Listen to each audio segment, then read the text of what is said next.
мен саясаттан кеткеніме қанша болды, мысалы. Анан азыр ар бир саясатчыда, мисалычы, ушул кыргыз ушу парламентский мамлекет болгондон бери, мисалы, ошол эле достор саясий оппонент болуп калды. Мисалычы, азыр деген дос жок болуп калды.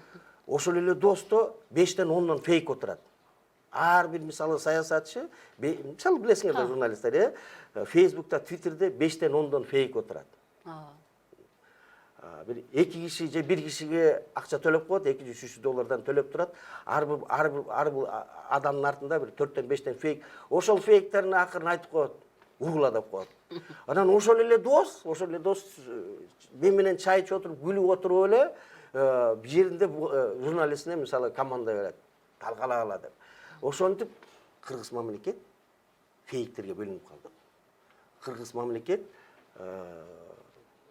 ушинтип баратып, уже достон айрылдык. Дос деген жок, уже саясий илгери дос элек, азыр саясий оппонент болуп калды. Мисалы мага бирөө айтканда, ай, сени булар эч качан жардам бербейт, анткени сен оппонентсиң, поэтому они будут стараться, тебя не будут оправдать, туда-сюда дегентип. Ушундай сөздөр да ортодо мисалы